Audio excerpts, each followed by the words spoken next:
La llamé el otro día para felicitarla. Es que es divina. Es una dama, esa. Guillermo, ¿dónde naciste vos? En el barrio de Montserrat. Soy argentino. Y a una cuadra de la iglesia de Montserrat. Ahí tomé la comunión. Y cuando vos decidiste encarar tu carrera, ¿qué ibas a hacer? Cuando eras chiquito, ¿con qué soñabas? Era un enfermo del teatro, de chico. Digo, porque mi papá tiene un amigo que era gerente de un banco. No sé si te acordás que en las esquinas de los bancos, que eran generalmente de mármol, tenían unas ventanitas con unos escenarios interiores, que a mí me fascinó. Bueno, mi papá me conseguía esas cajas, entonces me las traía para casa y yo hacía teatros, pero de muy chico, qué sé yo, tendría 8 años, 10, 11 años, no sé.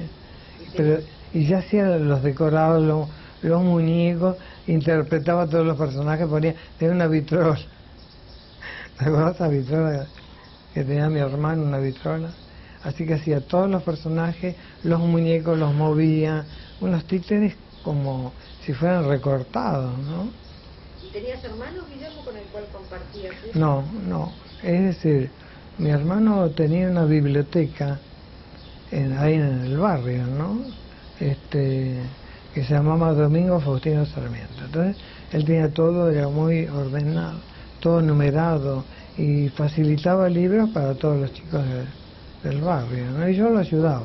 Y hacíamos una revista que salía una vez por mes, pero manuscrita, ¿no? Así que en ese aspecto. Pero era como un temperamento más introvertido. Por ejemplo, le encantaba juntar estampillas, cosa que a mí me parecía terrible, ¿no? Pero él esas cosas, viste, muy tranquilo, la biblioteca, la qué sé yo, muy nada que ver. Yo era un despelote, me llevaba 7 años, mi hermano. Entonces me llevaba con los amigos de él y yo les hacía la vida imposible, los fajaba, se armaba los cargaba todo, era insoportable. De chico era terrible. Dice, porque yo iba a la casa de mis tías y dice, va a venir Guillermo, que no saque nada, porque yo te vaciaba todos los placares, los aparadores y hacía teatro, toda la casa la convertía, viste, disfrazaba a medio mundo, era un desastre, así que la casa la ponía patas arriba. ¿De dónde viene esa vocación tuya? ¿Tenías antepasados familiares? Toda mi familia. Yo en realidad nací acá de casualidad, porque mi padre, mi familia eran todos cantantes del Liceo de Barcelona. Si bien eran malagueños, se educaron todos en el liceo en Barcelona. Mi abuela era concertista de guitarra y las 2 hermanas eran cantantes muy famosas. Una, la Racine, muy famosa, que recorrió todo el mundo, Europa y Estados Unidos. Y la otra tía, María Benítez, que es la hermana, porque mi papá pierde a su padre de chiquito.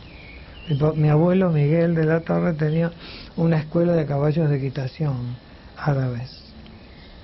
Y entonces un día entró una locomotora a Málaga y se ve que fanfarrón con su caballo enjaezado, como dicen, ¿verdad? Salió, el caballo se encabritó y se fue abajo del tren con locomotora, chao, no quedó nada, ni abuelo ni caballo. Entonces esa tía entra a recorrer toda Europa, Estados Unidos y lo lleva a mi papá. Como que un poco lo adapta, si se quiere, adopta, ¿no? Y vienen bajando por América en gira, cantante, pero ella era del género chico, del género de, ¿cómo se llama? De zarzuela. Caviglia, Guibur, todos la conocían. Y bueno, y recala aquí, y bueno, y se casa con un tal Urdampilleta, y parece que, bueno, una vida muy amplia, muy generosa. Y mi papá siempre ha sido criado en ese mundo, de teatro para arriba, para abajo. Así que papá también comenzó a estudiar dirección orquestal en el liceo. Pues yo vivía en Málaga, pero todo el invierno lo pasaban en el liceo. Así que yo toda mi vida lo único que escuchaba hablar de teatro. Y mi papá me llevaba mucho al Colón. Yo era muy chiquito y vino Lili Pons y mi papá lloraba. Así que en realidad conversar en la mesa de teatro era muy común. Además, por el lado de mamá tenía unos tíos muy pintorescos andaluces, malagueños también, por el lado de mamá, que eran actores y habían trabajado en San Telmo con Alipi y con Muñoz. Pero bueno, como ellos eran más prácticos, pusieron una imprenta chiquito. Y después les fue yendo muy bien y después se separaron del grupo, pero eran actores. Pues mamá siempre contaba, y si vamos a San Telmo a ver las obras que hacían, así que mucho en ese aspecto se habló. Después hicieron una imprenta que fue creciendo y fue la editorial más grande que había en la Argentina, la imprenta López, ¿te acuerdas? De Perú 666, que estaban asociados con Losada. Así que también por ese lado, en lo de mis tíos, yo iba mucho porque vivían a una cuadra de casa y como eran dos andaluces muy locos, siempre iban al teatro. Y mi tío Juan, el tío de mamá, iban, ¿te acordás que transmitían por radio teatro? Entonces todas las noches en un teatro, entonces mi tío nos llevaba a todos, ¿no? A la Polo, aquí, allá, así que todas las noches, o casi, íbamos, como vivíamos ahí en Montserrat, 4 cuadras del Apolo, así que siempre estábamos caminando de teatro en teatro, así que éramos muy teatraleros de gorra, como decía mi abuela, todos. Así que hoy un teatro, mañana otro. Así que he visto cosas que la gente no puede creer, porque desde mismo Alipi, desde los Ratti. ¿Vos te acordás de los Ratti? La Virgencita de Madera en La Paz. Yo no lo puedo ni creer porque yo tendría 5 o 6 años, qué sé yo. ¿Cómo fue que te acercaste al teatro para trabajar?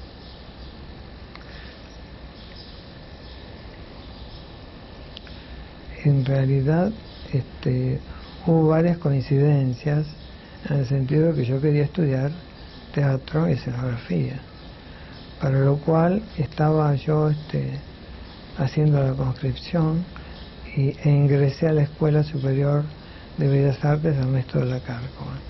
Hice la carrera de escenógrafo, ¿no? Y paralelamente se formó un grupo de teatro con Roberto Pérez Castro y toda esa barra de gente, María de Luca, y bueno, y empecé a trabajar con ellos, colaborando de pinche, de qué sé yo, y surge la posibilidad de que me ofrecen hacer la primera obra, estando en el grupo. Como yo estudiaba en la Cárcova, creo que ya estaba en segundo año, me parece, ni sé si estaba en segundo. Y hacen la primera obra que se llama Deseado de Max Sau, que es un escritor español, exiliado, antifranquista, exiliado en México, muy interesante. Y esa es la primera obra que tengo la suerte de hacer. Y a partir de ahí no paré nunca, ¿viste? Porque después ya hicimos La Belle Bois Dormant de Supervielle, que también tuvo mucho éxito en ese grupo. Después hicimos, otras obras. Después se incorporó Durán, hicimos Dulcinea de Gastón Paty, que llené hacia el Sancho, que también tuvo bastante éxito. Pero bueno, paralelamente yo seguía estudiando y paralelamente, una vez que estrenaba, ya me iba a Nuevo Teatro, aquí y allá. Viste que te hacías amigos de todos los chicos, ¿no? Y comencé siendo Fray Mocho. Y entonces, pero bueno, todo esto también surge un poco de la mano de Saulo, porque él también me brinda su colaboración, o también me brinda la posibilidad de colaborar con él, ¿no? Quiere decir que yo vengo haciendo un pinche de Saulo y como él era muy viajero, como vos sabrás, entonces siempre me dejaba para hacer una obra, un montaje, una puesta de luces, siempre tenía 3, 4 horas, siempre me dejaba un laburo, pero siempre de la mano de Saulo. Y de la mano de Saulo me invita a LIF, que hago una obra que es Pluf el fantasmita, de María Clara Machado, con Jordana Fine, con todo el elenco de LIF. Y bueno, ahí empiezo a trabajar mucho. En el LIF no paré nunca, porque hice de todo, con gente fabulosa que venía, porque invitaba mucho a gente extranjera, como David Lich, Oscar Fessler, Atahualpa de Chopo. Bueno, realmente fue una experiencia, que había actores y actrices como Marta Ganzi, Penikowski, Jordana Fine, realmente gente de mucho valor. Pero al mismo tiempo, a través de Saulo, también me propone hacer Nekrasov de Jean-Paul Sartre en el Fray Mocho, dirigido por Panelo y el grupo del loco de ¿cómo es? Que era el marido de Normita Ferrini, Oscar. Pero había un grupo de gente interesantísima, de actores, de escritores, desde Osvaldo Dragún, realmente era maravilloso. Paralelamente también trabajo en la farsa, paralelamente también trabajo. Ahora, Guillermo, cuando vos entraste a la Cárcova, Sí. ¿qué esperabas ser? ¿Pintor, escultor? No, siempre nunca. Yo en realidad pienso yo que soy un actor frustrado, en el sentido que yo soy muy, aunque no lo parezca, muy inhibido, soy muy tímido. Pero yo hubiera sido actor. Dicen que he sido muy buen actor, qué sé yo. Pero siempre tenía, subía al escenario, cuando das un examen, me agarró un track, un jabón terrible, ¿viste? Porque hay factores psicológicos muy... Así que me fui encarando para el lado de la parte plástica, ¿no? Que además me encantaba, ¿no? Yo no esperaba más que lo que yo era. No fui para hacerme, sino para reconfirmarme, no tenía dudas, porque de chico era un maniático. Yo me crié mucho en la casa de Jules Solard, de chico, de los 10, 11 años. Tenía unos vecinos que me adoraban y que, como me gustaba pintar, dibujar, entonces me dijeron: te vamos a llevar a la casa de un amigo que es artista. Y bueno, y ahí ingresé a lo de Jules para toda la vida, porque yo iba todos los martes, todos los sábados, y yo lo ayudaba mucho a Jules, porque él tenía teatro de títeres, porque él era astrólogo, astrónomo, muy exótico, fantástico, un personaje maravilloso. Y había hecho un teatro de títeres grande como esta habitación, y los títeres eran de tamaño natural. Entonces uno era Cáncer, con todas las características, como Jules te decía: ¿Vos sos de Tauro? ¿Sí? ¿No? ¿No sos Tauro? Tenés cara de Tauro, como diría Jules. Porque él te adivinaba las características físicas y te determinaba el signo, era infernal lo que sabía. Era tan maravilloso, una personalidad tan genial y además tan desinteresado, porque yo además lo ayudaba mucho a hacer los marquitos, los cuadros, pero nunca le importó ni ser artista ni exponer. Se hizo famoso porque se murió, porque antes nunca le interesó jamás nada. Era tan una personalidad, porque él en realidad era muy esotérico, muy místico, y siempre se preparaba. Digo: ¿qué estás haciendo, Jules? Dice: estoy meditando para mi próxima vida, porque él pensaba siempre como los egipcios, ¿no? Que hay otra vida y que esta vida a él mayormente no le preocupaba o no le importaba demasiado. Él se preparaba interiormente, espiritualmente, para la próxima vida. Pero te lo decía con una convicción tan fantástica, ¿no? Pero yo tampoco nunca lo dudé, porque era un sentimiento, una manera muy íntima, ¿no? Una personalidad maravillosa. ¿Cómo lo conociste a Saulo, Guillermo, a Saulo de la Vega? A Saulo lo conocí cuando estaban ellos en el Cervantes. Y yo, como era estudiante, era así medio garronero, me iba al Cervantes a ver si me dejaban colar para ver las obras que venían, ¿viste? Que venían compañías francesas, italianas, de Giovanni, ¿te acuerdas? Entonces ahí lo conocí a Caviglia, que siempre tan generoso, y a Saulo. Entonces con Saulo, que era tan campechano, él me hablaba y me decía qué hacía. Cuando se enteró que estaba en la Carco, para él fue muy importante porque hizo toda la Carco. Y de entonces no nos desprendimos nunca más. Es decir, mi carrera, porque él después me llevó al Conservatorio de Arte Dramático como profesor, que estuve 20 años. Dejé el año pasado, estaba cansado. Después en el IF o en el Raimocho, así. Saulo siempre, cuando acontece el tema del Cervantes, hay toda una conmoción política, porque estaba Inda, estaba Saulo, y entonces había un secretario de Cultura que los tachaba de comunistas. Entonces armó un despelote fenomenal y él tomó, digamos, una partida de echar a esa gente, ¿no? De esos 3 o 4 que... Con Bianco, creo que estaba. Estaba Ernesto Bianco, pero a él no lo consideraban de izquierda. Por lo cual, al tratar de eliminar a esos artistas que ellos proponían, todo el elenco renuncia. Por lo cual el Teatro Cervantes queda acéfalo, de director, de actores, de todo. Así que se estaba dando Hombre y Superhombre, de Bernard Shaw, que tiene un éxito infernal. Bueno, entonces, por lo cual, todo queda un desastre, porque todos en la calle.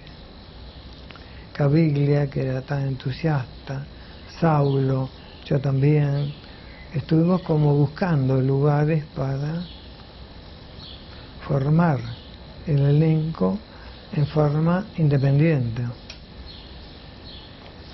Bueno, al final se encuentra una sala en la calle Montevideo 850 y trabajamos con Saulo en el proyecto. Era una sala de conferencia de un lugar no muy adecuado, porque no tenía escenario, tenía muy poco proscenio, y con Saulo hicimos el proyecto de la sala, más que de la sala, del escenario, bueno, en general, ¿no? Y bueno, y Saulo viaja y me ofrece para hacer la escenografía de Hombre y Superhombre para el estreno de esa sala. Así que te imaginas, yo, loco de la vida, ¿no? ¿Fue la primera escenografía importante? Bueno, sí, digamos, sí. Para mí siempre todas fueron importantes, bueno. Me olvidaba decir algo muy interesante, volviendo para atrás, que fue muy... Cuando estábamos en Teatro Estudio, decidimos entre todos los compañeros hacer un concurso de autor teatral. Hicimos un concurso, igual, vinieron, qué sé yo, como 180, ¿eh? Y sale premiada una obra de Atilio Betri, Farsa del Corazón, que es la primera vez, ahí lo conocimos, ahí nos hicimos amigos, editamos el libro, que yo lo ilustré, yo hice la escenografía, el vestuario. Bueno, y tuvo mucha, digamos, repercusión, ¿no? Porque después se convirtió en un autor importante, una persona realmente magnífica, ¿no?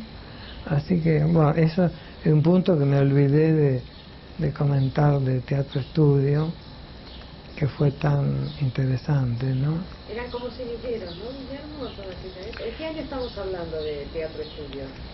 Estamos hablando de 51, 52, 53, Fue una época muy importante, ¿no? En la creación de... Bueno, yo creo que sí, sí, sí. Ya el semillero estaba encaminado porque con una etapa que yo no viví, que era la de teatro de Barletta, que yo no, fue muy anterior, también con La Máscara, que fue anterior también.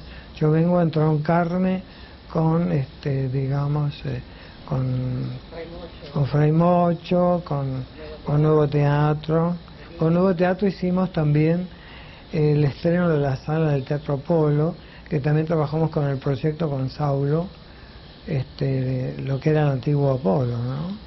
Que eso lo adquiere Nuevo Teatro, con Alejandro Iaschini, Hacker, el actor Lorange. Eso mismo. Esa sala la armamos entre todos. Así que fue muy interesante y lo inauguramos con un ciclo de 9 sainetes de Wernicke, hermosos, con un elenco que encabezaba Alterio, bueno, un elenco maravilloso, unos sainetes en un momento también, como un poco siempre pasa, ¿no? Que eran una especie de la sátira a la represión, ¿no? Porque esa época me parece que era el gobierno o ya comenzaba toda la historia de los milicos, así que fue bastante arduo, ¿no? Bastante difícil. Pero bueno, hubo etapas también posteriores, porque también en el IF tuvimos etapas muy difíciles desde ese punto de vista, porque estábamos armando un proyecto fantástico de una obra que dirigía Oscar Fessler, que se llamaba El Dragón, con Marta Bianchi, con ¿cómo se llama?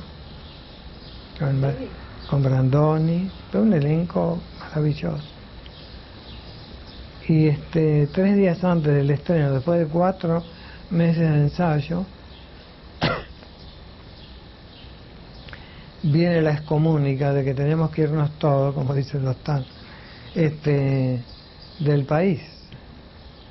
Y fue el momento en que estaba la AAA y donde tuvimos que bajar de cartel la obra que ni estrenamos, donde se tuvo que ir Fessler, que se fue a Francia, Brandoni, me acuerdo que esa noche, a la noche estábamos en la casa de Brandoni, con todos los amigos, con todos los compañeros, con las chicas que eran chicas de ellos, todos llorando, porque te imaginas lo que era, que te venga una orden de que tienen que irse del país. Era el momento que se tuvo que ir del país, Brandoni, Nacha, Guevara, Brisky, Alterio, qué sé yo. Fue terrible, realmente fue una etapa, un momento tan difícil en todo sentido, ¿no? Porque tantas ilusiones, un proyecto maravilloso, porque realmente era una obra que estaba saliendo espectacular. Llegamos a ver los ensayos generales, pero nunca, jamás el estreno. Así que los Brandoni se fueron a México, Nacha se fueron para España, Alterio también. Con los vaivenes políticos, Guillermo, de nuestro país, ¿no? Distintos del 66 Sí. ¿Ha sido difícil siempre hacer teatro independiente? Siempre fue difícil.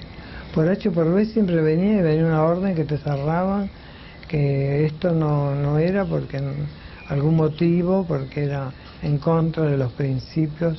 Es decir, como que cada gobierno siempre tenía alguna razón fundamentada por ellos, absurdamente. ¿Fuiste intimidado vos también? Sí. Yo del país nunca me fui. Pero sí, cuando fue lo del IFE agarraron el teatro, todo el elenco, era una cosa. Así que, desde el punto de vista del drama, de la preocupación, del factor psicológico, como que desapareció todo el mundo, porque fue terrible. Fue muy difícil, ¿no?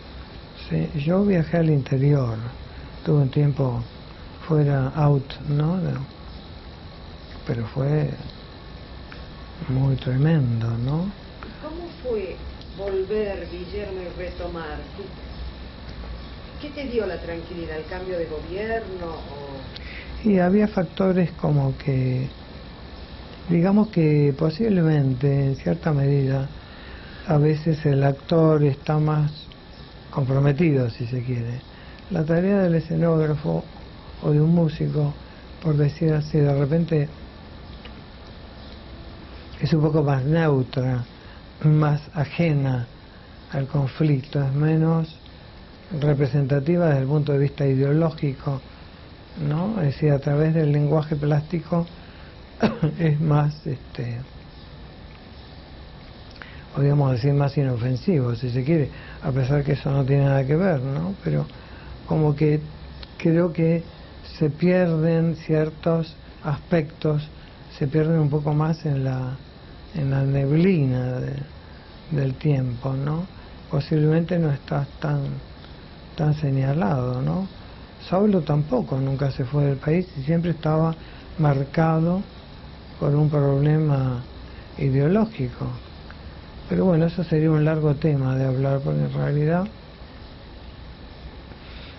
hay cierta gente que quiere tratar a veces de, como se dice, de borrarte o de eclipsarte, y aduce que vos tenés tal o cual inclinación determinada ideológica. Pasa eso, lamentablemente, y a mí me ha pasado también. Ahora, Guillermo, vos te formaste en el teatro independiente. ¿Cómo llegas al teatro comercial? ¿De la mano de quién llegas?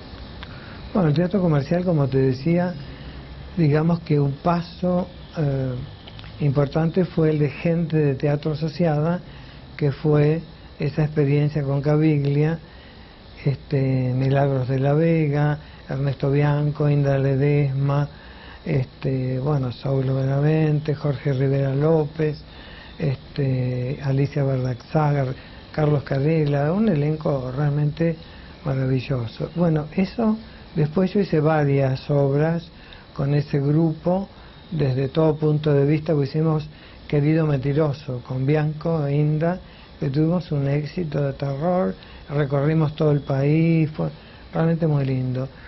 Eso me abrió las puertas, digamos así, sin querer, o no sé, en fin, esas cosas que tienen mucho éxito, con un elenco muy importante, con mucho éxito y demás, te da, en fin, como un aurea de prestigio, y te ayuda. Después hicimos 2 ciclos de sainetes, como si fuera, digamos, una trayectoria desde el origen del sainete, que fue una idea de Caviglia, como siempre, un genio, Caviglia, maravilloso, como ser humano, y una cosa. Realmente te impregnabas de su capacidad, de su talento, de su imaginación, de su inventiva, él que era tan reflexivo, ¿no? Aparentemente tan frío, ¿no? Y trajo esa propuesta tan audaz, porque era desde el primer sainete, lo que se considera el primer sainete de Santa Fe, el de la... ¿cómo es? Que es de un autor anónimo, toda una proyección hasta llegar a los sainetes de Discépolo. Así que estaba el debut de la piba, el retrato del pibe, realmente era infernal, ¿no? Porque con ese elenco, imagínate lo que era, ¿no? Realmente fue 2 ciclos. Hicimos primero un ciclo que eran 8 sainetes, y después otro ciclo de 6 sainetes. Eso fue más o menos en la década del 60, ¿no? 60, exactamente, 61. Y además, eso me lo había encomendado Caviglia, a mí que me encantaban esas cosas. Ya habíamos pasado al teatro de Maipú, chiquito, 850, al teatro argentino, en la calle Bartolomé. Tenía un foyer muy grande, y Caviglia dice, ¿por qué no te organizás para hacer una muestra del sainete argentino con toda una documentación? Y conseguí un material espectacular. Me acuerdo que me había ayudado Aida Bornik, todo un grupo de gente que yo convoqué. Y conseguí material, pero me acuerdo de una familia chava que vivía en un palacio en la Avenida Libertador, que yo no sé de dónde tenía esa colección, que yo me la agencié, porque lo fui a ver a ese señor que era un viejito en ese momento, y me facilitó todos los originales de materiales, que eran todos programas de la época del sainete, pero era una maravilla. La cuestión es que hicimos una exposición muy hermosa, muy importante, porque luego repetimos, porque luego hicimos también La Dama Boba, que Caviglia invitó a Margarita Sherbo, así que fue una apuesta realmente muy lograda, muy hermosa, ¿no? Y también hicimos una exposición en el foyer sobre el teatro español. Después se estrenó una obra de Anouilh y también hicimos una exposición. En fin, digamos como que todo estaba muy incentivado por el entusiasmo, las ganas del grupo, del elenco tan magnífico de compañeros, que en definitiva era muy duro porque éramos muchos y era muy difícil poder subsistir un elenco tan grande con los alquileres, con los conflictos que significa montajes y escenografías y vestuarios, así que era nada sencillo. Entonces también eso fue en cierta medida conflictuando íntimamente al grupo, porque no era sencillo poder, digamos, subsistir en esas condiciones tan maravillosas en un aspecto artístico y tan poco remunerativas en otro aspecto. Pero al mismo tiempo, a raíz de esas circunstancias, creo que me favoreció esa posibilidad que gente de teatro me ofrecía. Yo trabajaba como un loco, te digo, porque hacía las exposiciones, los afiches, los programas. Me encantaba, por otro lado, no me molestaba. Y no era que era remunerativo, sino que... Pero eso lo dicen todos los teatros independientes. Porque yo hacía los afiches para LIB, los afiches para acá y los programas para allá. Porque yo además sí he sido diseñador gráfico, así que eso me divertía, me gustaba. Vamos a dejar acá un poquitito, Guillermo, Okay. vamos a cambiar el café. Okay. Te llamo. Está bien. Espera que no me puedo. Ahí te anoté en el instituto, el partido. ¿Cómo la conociste a Lidia?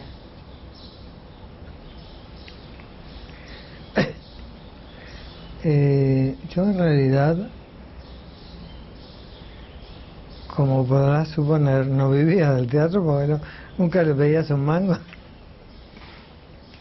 Entonces yo también hice la carrera de diseñador gráfico en la Escuela Municipal de Arte. Así que comencé de muy chico trabajando en publicidad.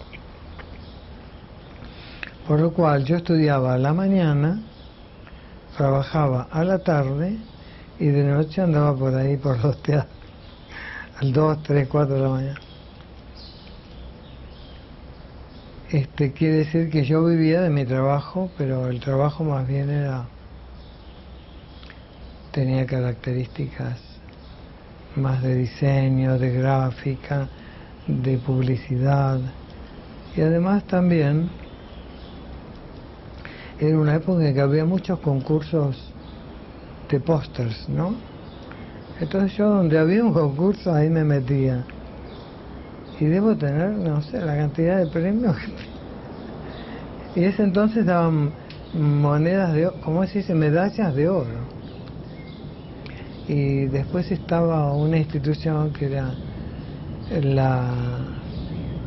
Instituto Argentino de la Publicidad, que todos los años organizaba un premio al mejor afiche se presentaba cualquier cantidad. Yo me lo saqué 3 años consecutivos el primer premio. Pero como yo me divertía con eso, mandaba uno, mandaba dos, mandaba tres, con nombres, qué sé yo, porque me daba no sé qué, digo, viste que me salían con mucha facilidad. Yo tenía mucho sentido de síntesis, trabajaba en forma bastante abstracta, bastante geométrica diría, ¿no? Y trabajaba mucho, yo admiraba mucho a Matisse, y Matisse trabajaba mucho con papeles recortados, yo también. Entonces sobre un papel blanco, un cartón, yo empezaba a poner triángulos, círculos, formas, y ponía las letras, y qué sé yo, era como un juego del espacio y de la forma, como una especie de diversión, ¿no? Y surgían proyectos muy muy lindos, ¿no? Muy interesantes, o por lo menos fueron muy reconocidos, porque tenía un tarro infernal, porque a veces un año saqué, o a veces también esos concursos me gustaban mucho, porque también, ¿te acuerdas que en la avenida Santa Fe todavía se hacían concursos de vidrieras muy lindos? Y se gastaba, digamos, mucho dinero. Los comerciantes en esa época era una época muy rica. Yo todavía era estudiante, eran los 52, 53. Y entonces yo me presentaba, iba a una casa, City Sport, iba a una peletería Verte, ¿te imaginas? Una vidriera para la primavera de una peletería, era una cosa de terror, ¿no? Entonces yo les hice un proyecto a los peleteros y les encantó. Entonces había hecho una cámara negra, un zorro volando con una cola de zorro de verdad, volando en una campánula, en una especie de flor muy grande, muy linda, con dos hojas verdes, y el zorrito iba con las cuerditas volando en el espacio. En definitiva no era nada, porque era una flor en el espacio volando, y el zorro con esa cola espectacular, que estos dueños me habían dado una cola como roja, vino una cola, y saco el primer premio, que era una beca a Francia. Saco el primero, el tercero y el cuarto. Así que bueno, me fui porque organizaba Turismo Francés y Navi France. Así que fue un tarro infernal, ¿no? Y esas cosas eran también como que te divertías, porque después venía Navidad. Entonces también esas casas, como te hacías de conexión, de nombre, te llamaban de acá, de enfrente. Después venían de Adrogué, porque los de Adrogué les gustaba que yo había hecho la vidriera, me contrataban. Me acuerdo que tenía el compañero Antonio Pugía, que éramos compañeros de la escuela, de la Carco. Y digo, che, Antonio, hay una vidriera para hacer Adrogué, para el 9 de julio, para Tucumán. Entonces hice el proyecto y Antonio hizo unas esculturas, hicimos una especie de réplica de la casa de Tucumán, unas esculturas hechas, te imaginas, por Antonio, un genio. También, por supuesto, que sacamos el primer premio en la Adrogué, pero en otros lugares, cuando llamaba, después ya no dabas abasto, pues.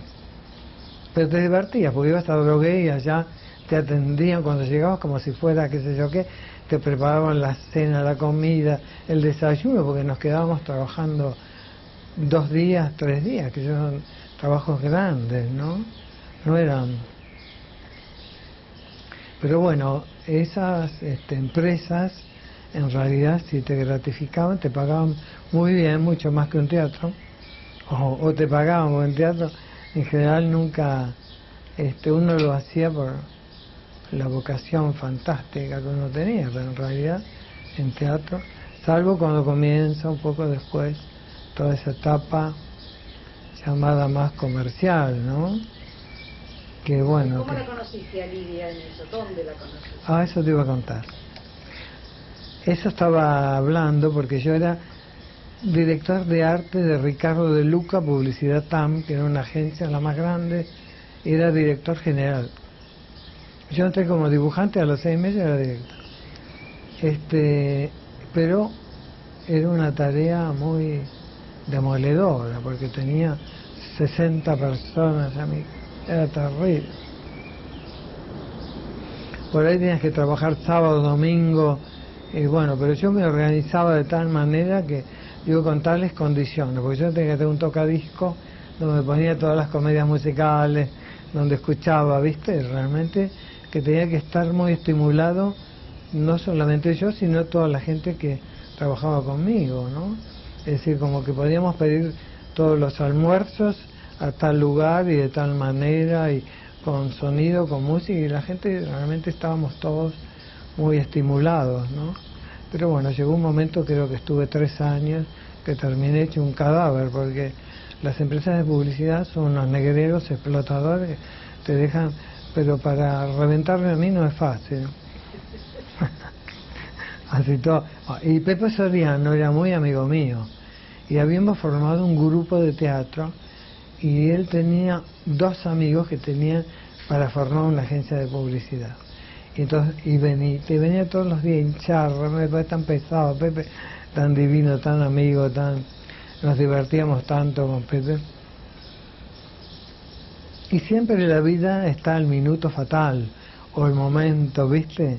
De esos que decís, mando todo al cuerno, se va de Luca a pasear y se va todo al tacho, y me agarró ese día torcido y renuncié.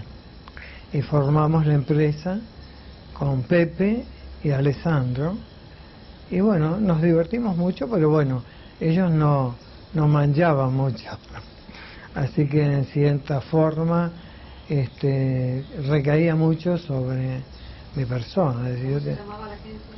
AID, una sigla, ¿no? AID. Bueno, habíamos conseguido muchos clientes, la pasábamos bárbaro. Un fin de año yo decidí tomar una secretaria de buena presencia, inteligente, qué sé yo, y aparecieron como 7 o 8 chicas preciosas, y aparece Lidia, ¿no? Que era una belleza que no te puedo decir. Fue un descalabro ese día cuando llegó. Tenía 18 años y venía con un vestido muy sencillo, cuadrilla, con una cadenita de oro, con una perla, que le había hecho el padre. El padre era un joyero de Ricciardi, muy refinado. Y bueno, fue un escándalo cuando llegó, porque todos queríamos tenerla desde que estaba Alessandro, Pepe y yo. Y bueno, la contratamos, y Lidia, muy ronda, dice, bueno, con mucho gusto, que yo quiero 10.000 pesos limpios, y la estoy viendo hace 30 y pico de años, pues estamos casados hace 34 años. Y entonces nos divertimos, porque yo era muy circunspecta, como era muy actor, hacía la vida muy difícil a todos. Y entonces Pepe le invitó a tomar algo, Lidia ni nada, y Alessandro también, y yo le invité una tarde a tomar algo, a comer un sanguchito de lomo a la Costanera. ¿Te acuerdas los primeros carritos? Y entonces en la oficina la teníamos todo en un primer piso, y de repente ella acepta, y yo tenía el coche en la puerta. Entonces bajamos, abro la puerta, entra el coche, y entonces estaban todos mirando, todos, eran como 20, mirando, así la conocí. Pero en fin, fue como una diversión, porque en realidad después yo estaba, qué sé yo, medio noviando, ella, qué sé yo, fue como una especie de diversión, pero en definitiva el que ganó la apuesta fui yo. Pero después estábamos haciendo El Soldado Schweik con Inda Ledesma, que ella la dirigía, con Ligerito, que estaba maravilloso.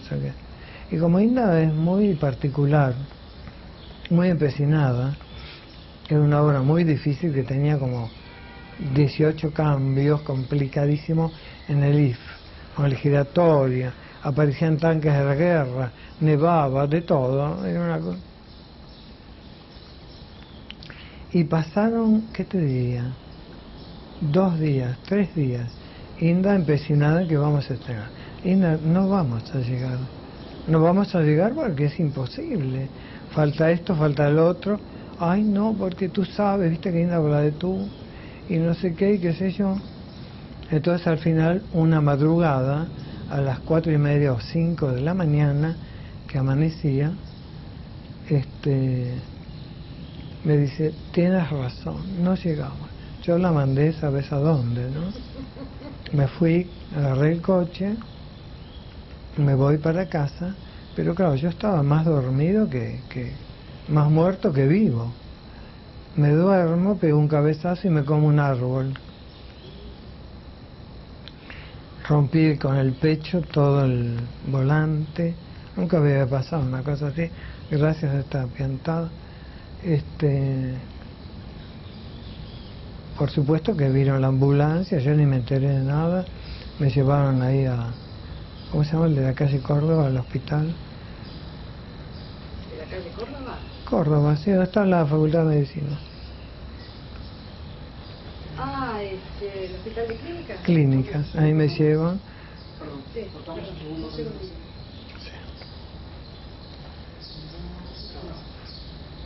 Bueno, se entera Lidia y bueno, catástrofe, entonces bueno, que sea medio mundo, te imaginas que se accidentó Guillermo, no sé qué.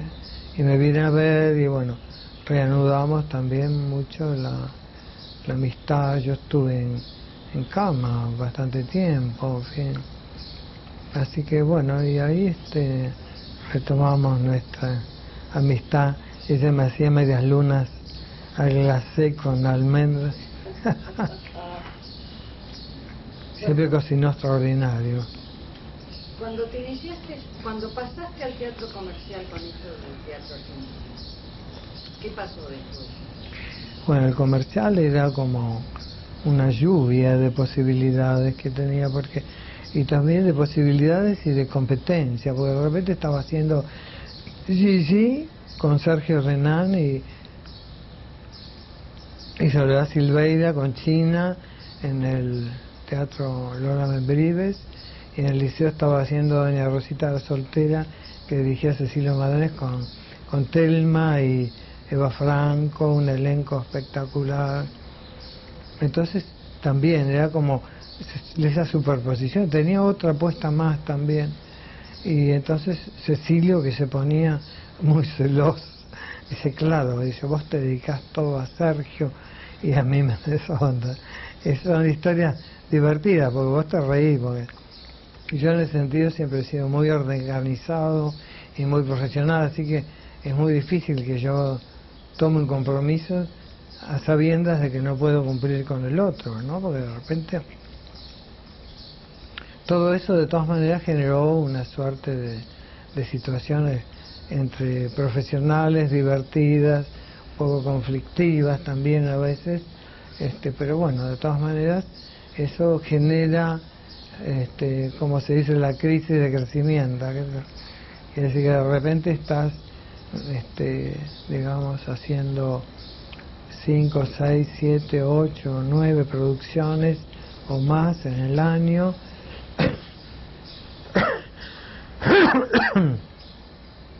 que de repente se superponen también con los teatros oficiales. Vos mencionaste, por ejemplo, ¿no?, que había obras que iban en gira. Cuando vos armás una escenografía, la armás en base a un espacio determinado, que generalmente son salas grandes. Depende.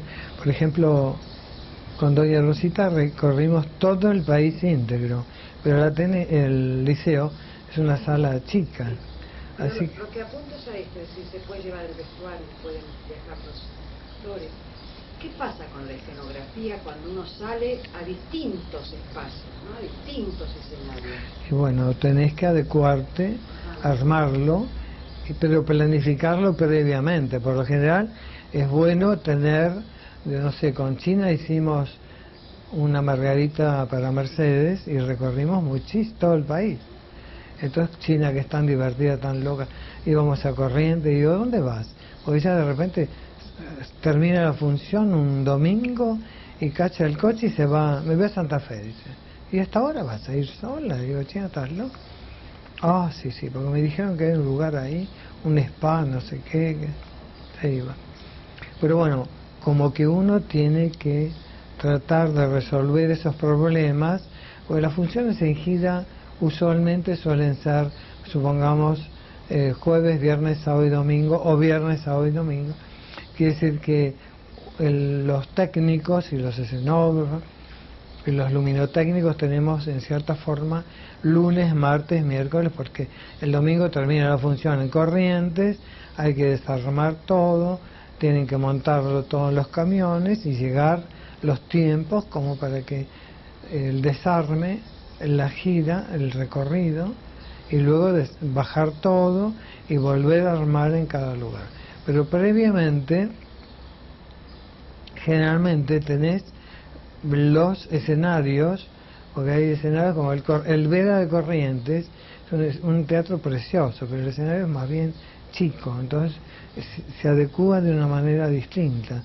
Pero si lo resolvés previamente en planta y en corte, no es conflictivo, porque los maquinistas necesitan tener previamente la propuesta técnica, como es en cada caso.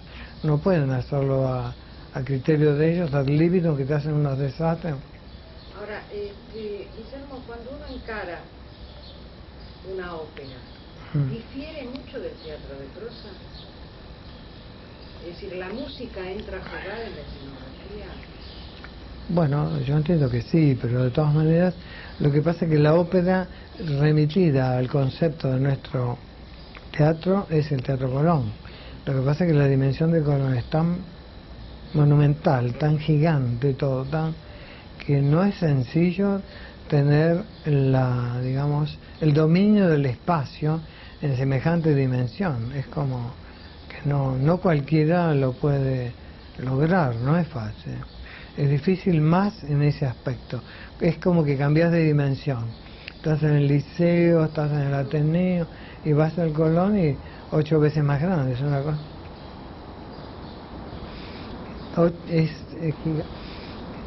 Es gigante, enorme, y decir que las dimensiones tenés que tener mucho cuidado porque podés equivocarte, podés perder, es como que el dominio de una sobredimensión tan monumental a veces se escapa un poco de la realidad cuando vos estás acostumbrado al teatro de prosa, aunque sean salas grandes, al lado del Colón siempre resulta bastante disímil, ¿no? Es como otro mundo, pero bueno, una vez que has hecho un par de óperas, después ya óperas, ballet, he hecho operetas, zarzuelas, he hecho Luisa Fernanda, El Murciélago en el Colón, óperas de todo tipo.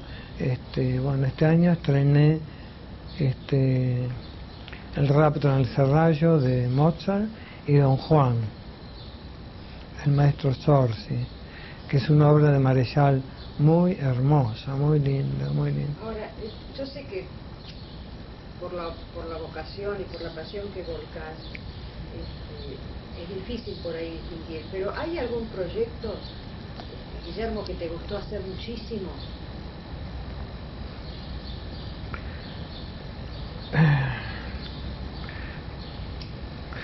Es muy difícil calificarlo. Pero, por ejemplo, cuando entraste a Teatro Abierto 81, 1981, donde no había una producción comercial, sí, donde no había los recursos que te da el teatro oficial, ¿cómo fue entrar a ese ciclo? Y bueno, estuve 2 o 3 años en ese ciclo. Lo que pasa es que ahí el factor es otro, es un factor ideológico, afectivo, porque en definitiva ahí tenés que hacer todo con 2 mangos. Así que, pero como a veces yo soy muy afecto al teatro pobre, porque siempre me ha dado más satisfacciones.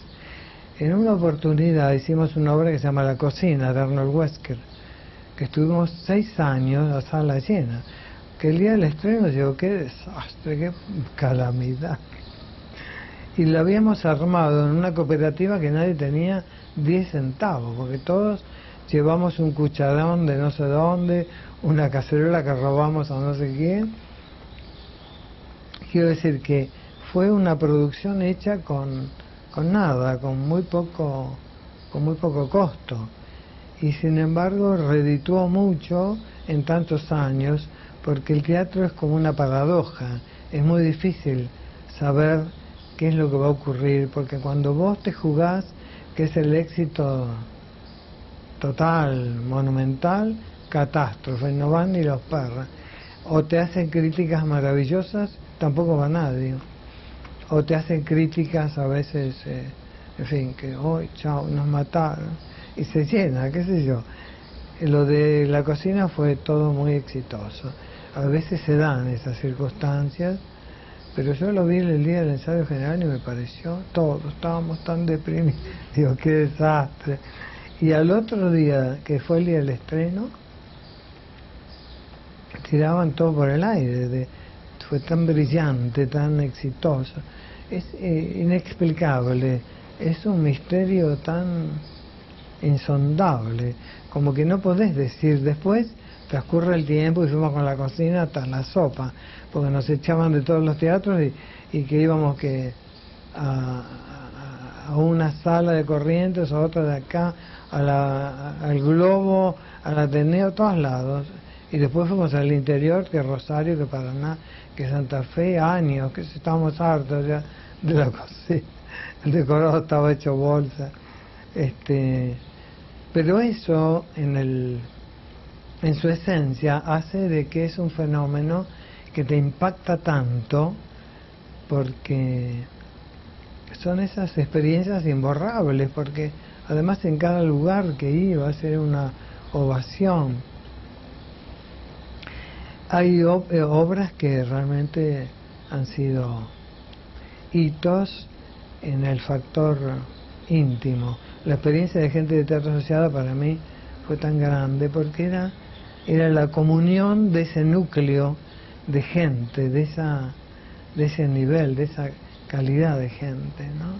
Tan particular, de esos actores tan singulares, pocas veces se dan esas circunstancias que podés mantener un grupo de trabajo con cierta regularidad y a pesar de todo con esa lucha de lograr la subsistencia y todo eso, porque era toda una gran parte de amor a esa experiencia, ¿no? Que fue tan fabulosa, realmente inolvidable en todo sentido. Y después hay obras que te impresionan en el aspecto, la obra en sí misma, ¿no? O hay hitos que marcan, por ejemplo, cuando vino toda la historia, que se fueron los milicos y vino la democracia, fue una cosa tan linda también, cuando volvimos a ser gente normal, y entonces se armó un elenco fabuloso, una obra de pies y manos, de cosas, con Halcón, con Carella, con Cervantes. Entonces fue todo una epopeya, qué sé yo, cómo decir, porque todo eso significó mucho para todos nosotros, ese cambio, esa ruptura, ¿no? Quiere decir que en cada circunstancia hay implicancias que están valorizadas en un aspecto muy subjetivo, ¿no? Como que es diferente, no es una leyenda, como vos me decías, del teatro abierto, ¿no? Que era realmente más que el espectáculo propio en cada circunstancia, era el fenómeno total del público, de la gente, de los autores, los directores, esa pasión esa vocación, porque todos trabajábamos porque sí, por cariño, por amor, por la implicancia que significaba, digamos, el momento como de protesta, ¿no? Pero tuvimos tanto éxito con esa experiencia, ¿no? ¿Cuál es el proyecto del 2000? El primer proyecto del 2000. Y ahora me voy a Nueva York a ver Rigoleta. Sí. Después, cuando regreses. Y hay como 2 o 3 cosas. Volver un poco a la enseñanza. Yo soy profesor de la Escuela Superior de Bellas Artes Ernesto de la Carco. Y bueno, por razones que conoces, hace 2 meses que no voy. Y bueno, los alumnos, yo soy muy afecto a la enseñanza, me gusta mucho enseñar. Soy un profesor innato, me gusta, me divierto. O por lo general todo lo que hago me gusta divertirme, si no, no lo hago.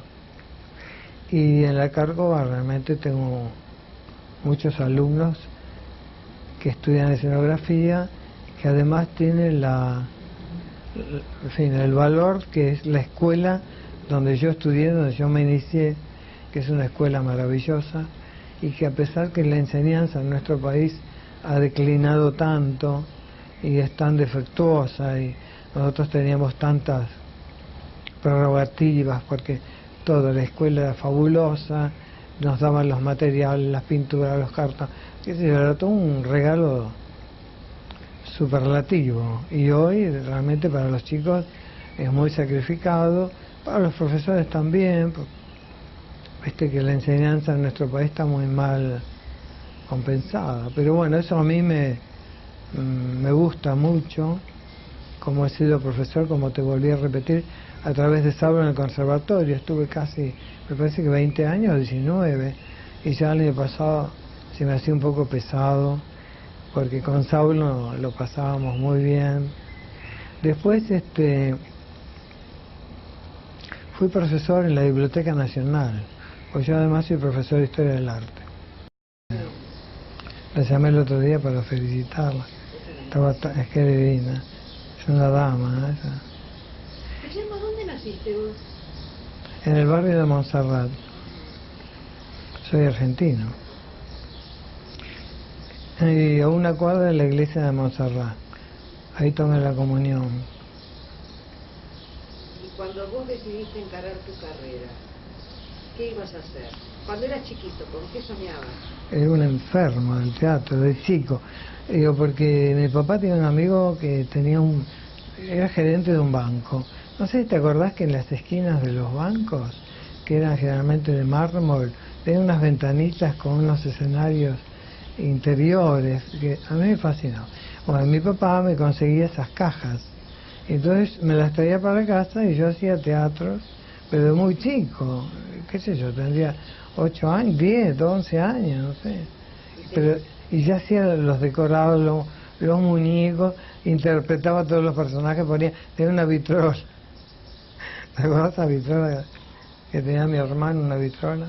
Así que hacía todos los personajes, los muñecos los movía, unos títeres como si fueran recortados, ¿no? ¿Y tenías hermanos, Guillermo, con el cual compartías eso? No, es decir, mi hermano tenía una biblioteca ahí en el barrio, ¿no? Que se llamaba Domingo Faustino Sarmiento. Entonces, él tenía todo, era muy ordenado, todo numerado, y facilitaba libros para todos los chicos del barrio, ¿no? Y yo lo ayudaba. Y hacíamos una revista que salía una vez por mes, pero manuscrita, ¿no? Así que en ese aspecto. Pero era como un temperamento más introvertido. Por ejemplo, le encantaba juntar estampillas, cosa que a mí me parecía terrible, ¿no? Pero él esas cosas, viste, muy tranquilo, la biblioteca, la qué sé yo, muy nada que ver. Yo era un despelote, me llevaba 7 años, mi hermano. Entonces me llevaba con los amigos de él y yo les hacía la vida imposible, los fajaba, se armaba los cargaba todo, era insoportable. De chico era terrible. Dice, porque yo iba a la casa de mis tías y dice, va a venir Guillermo, que no saque nada, porque yo te vaciaba todos los placares, los aparadores y hacía teatro, toda la casa la convertía, viste, disfrazaba a medio mundo, era un desastre, así que la casa la ponía patas arriba. ¿De dónde viene esa vocación tuya? ¿Tenías antepasados familiares? Toda mi familia. Yo en realidad nací acá de casualidad, porque mi padre, mi familia eran todos cantantes del Liceo de Barcelona. Si bien eran malagueños, se educaron todos en el liceo en Barcelona. Mi abuela era concertista de guitarra y las 2 hermanas eran cantantes. cantantes muy famosas. Una, la Racine, muy famosa, que recorrió todo el mundo, Europa y Estados Unidos. Y la otra tía, María Benítez, que es la hermana, porque mi papá pierde a su padre de chiquito. Mi abuelo Miguel de la Torre tenía una escuela de caballos de equitación árabes. Y entonces un día entró una locomotora a Málaga y se ve que fanfarrón con su caballo enjaezado, como dicen, ¿verdad? Salió, el caballo se encabritó y se fue abajo del tren con locomotora, chao, no quedó nada, ni abuelo ni caballo. Entonces esa tía entra a recorrer toda Europa, Estados Unidos, y lo lleva a mi papá. Como que un poco lo adapta, si se quiere, adopta, ¿no?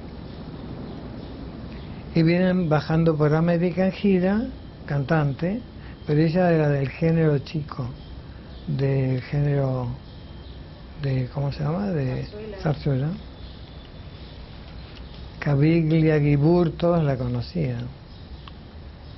Y bueno, y recala aquí, y bueno, y se casa con un tal Urdán Pilleta, y parece que, bueno, una vida muy amplia, muy generosa.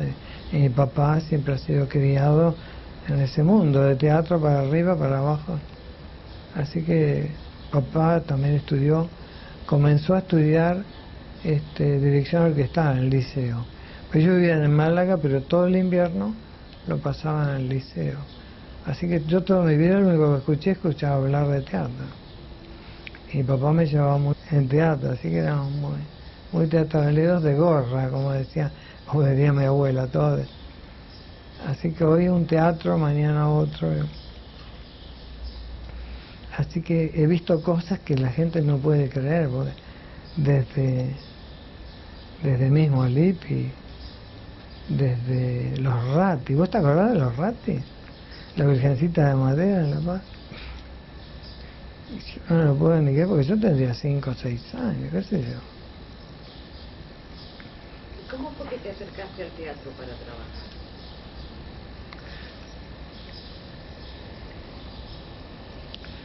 En realidad hubo varias coincidencias, en el sentido de que yo quería estudiar teatro y escenografía, para lo cual estaba yo haciendo la conscripción e ingresé a la Escuela Superior de Bellas Artes Ernesto de la Cárcova. Hice la carrera de escenógrafo, ¿no? Y paralelamente se formó un grupo de teatro con Roberto Pérez Castro y toda esa barra de gente, María de Luca. Y bueno, y empecé a trabajar con ellos, colaborando de pinche, de qué sé yo. Y surge la posibilidad de que me ofrecen hacer la primera obra, estando en el grupo. Como yo estudiaba en la Cárcova, creo que ya estaba en segundo año, me parece. Ni sé si estaba en segundo. Y hacen la primera obra que se llama Deseado, de Max Sau, hecho al Colón. Yo era muy chiquito y vino Lili Pons y mi papá lloraba. Así que en realidad conversar en la mesa de teatro era muy común. Además, por el lado de mamá tenía unos tíos muy pintorescos andaluces, malagueños también, por el lado de mamá, que eran actores y habían trabajado en San Telmo con Alipi y con Muñoz. Pero bueno, como ellos eran más prácticos, pusieron una imprenta chiquito. Y después les fue yendo muy bien, y después se separaron del grupo, pero eran actores, pues mamá siempre contaba, y si vamos a San Telmo a ver las obras que hacían, así que mucho en ese aspecto se habló. Después hicieron una imprenta que fue creciendo, y fue la editorial más grande que había en la Argentina, la imprenta López, ¿te acuerdas? De Perú 666, que estaban asociados con Losada. Así que también por ese lado, en lo de mis tíos, yo iba mucho, porque vivían a una cuadra de casa, y como eran dos andaluces muy locos, siempre iban al teatro. Y mi tío Juan, el tío de mamá, iban, ¿te acordás que transmitían por radio teatro?